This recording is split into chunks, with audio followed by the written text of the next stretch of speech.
Assalamualaikum warahmatullahi wabarakatuh. Perkenalkan, saya atas nama Davina Azahra dengan NIM 2203330008 dari program studi Bisnis Digital Fakultas Ilmu Sosial, Ilmu Politik, dan Humaniora dari Universitas Muhammadiyah Sinjai. Baik, pada video kali ini saya akan membahas mengenai regulasi penyiaran dan contoh penerapannya. Jadi sebelum kita masuk pada regulasi yang ada pada penyiaran, perlu kita tahu mengenai apa itu regulasi penyiaran. Jadi regulasi penyiaran adalah salah satu atau sekumpulan regulasi peraturan yang mengatur kegiatan penyiaran di berbagai media massa. Hukum dan peraturan ini yang melingkupi ranah dari media konvensional seperti radio, televisi, juga layanan TV kabel, radio kabel, dan TV satelit dan radio satelit. Jadi tujuan dari adanya regulasi penyiaran ini itu yang pertama mengatur konten penyiaran dan yang agar sesuai dengan nilai-nilai sosial dan budaya. Kemudian yang kedua, melindungi hak-hak para konsumen dan masyarakat. Kemudian yang ketiga, meningkatkan kualitas penyiaran. Yang keempat, mengatur penggunaan spektrum frekuensi. Dan yang kelima yaitu mencegah penyebaran informasi dan konten yang berbahaya. Kemudian ada beberapa regulasi penyiaran yang ada di Indonesia dan contoh penerapannya. Ada beberapa regulasi yang paling umum dikenal dari media penyiaran, regulasi penyiaran. Yang pertama itu ada Undang-Undang Nomor 32 Tahun 2002 tentang penyiaran yang mengatur prinsip, tujuan, dan fungsi penyiaran. Kemudian yang kedua ada Peraturan Pemerintah Nomor 49 Tahun 2019 yang mengatur tentang persyaratan, perizinan, dan pengawasan penyiaran.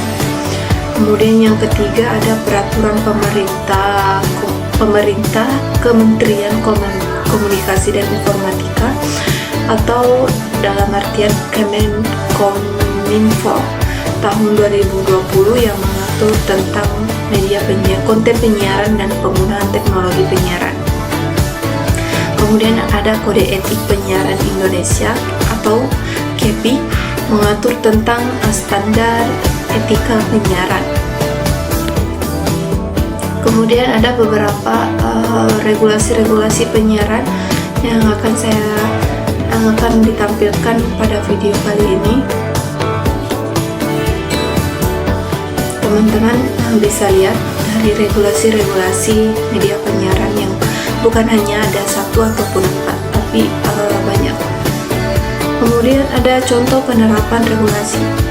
Contoh penerapan regulasi ini yang seperti tujuan dari pembentukan regulasi penyiaran. Yang pertama adanya pembatasan konten dewasa. Jadi stasiun televisi tidak boleh menayangkan konten dewasa sebelum pukul 10 malam. Jadi penggunaan juga dari konten-konten penyiaran ini, penggunaannya itu harus dalam bahasa Indonesia. Jadi penyiarannya harus menggunakan bahasa Indonesia sebagai bahasa utama mereka.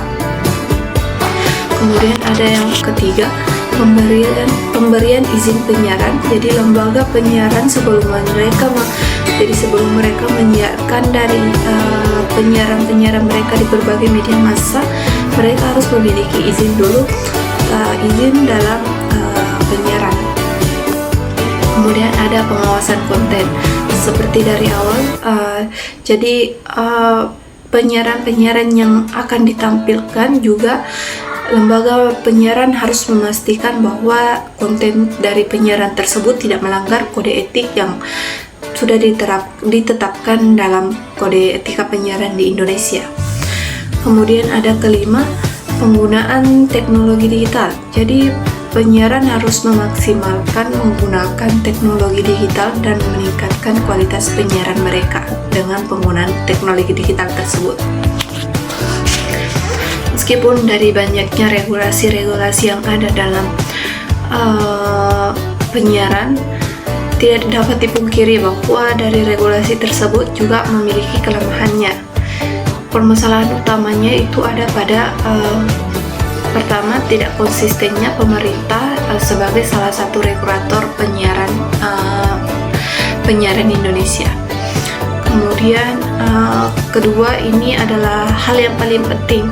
Meskipun adanya regulasi, masyarakat juga harus berperan andil dalam penerapan regulasi tersebut.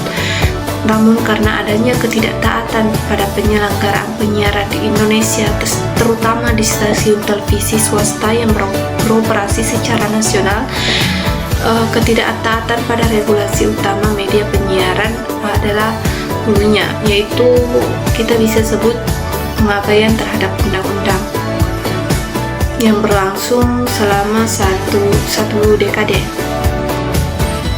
Kemudian ada kebebasan bisnis media yang berkembang tanpa kendali, membuat ranah penyiaran kehilangan atas keadilan, pemerataan, dan etika mereka sekaligus keberagamaan. Tapi meskipun dari lemahnya regulasi tersebut, ada beberapa juga sanksi pelanggaran yang dikenakan bagi yang melanggar dari regulasi penyiaran. Yang pertama ya peringatan. Jadi Kemenkominfo memberikan peringatan kepada penyiaran yang melanggar regulasi. Kemudian ada pembekuan izin. Kominfo dapat membekukan izin penyiaran jika lembaga penyiaran melanggar regulasi secara berat. Kemudian ada tidak jauh berbeda, yaitu pencabutan izin. Kali ini bukan pembekuan lagi, tapi izin tersebut akan dicabut oleh Kemenkominfo apabila lembaga penyiaran melakukan pelanggaran yang berat dan berulang kali. Baik, selanjutnya untuk kali ini ada pada studi kasus yang pernah terjadi dalam pelanggaran penyiaran yang kemudian ini terjadi pada media penyiaran pada siaran Antv. Jadi program sinetron Fitri yang disiarkan oleh Antv pada tanggal 8 Juli 2019 pada pukul 19.31 WIB. Dalam program tersebut ditayangkan adegan kekerasan yang berupa seseorang yang jatuh dari lantai 2 secara paksa dan memperlihatkan adegan tubuh orang tersebut menghantam atap dan terjatuh di permukaan tanah, yang kemudian tidak adanya sensor pada bagian tubuh tersebut. Jadi KPID Jawa Tengah memutuskan bahwa siaran tersebut melanggar pasal 23 tentang peraturan KPI nomor 2 tahun 2012 dengan standar program siaran SBS, bahwa program siaran yang memuat adegan kekerasan dilarang menampilkan peristiwa dan tindakan sadis terhadap manusia.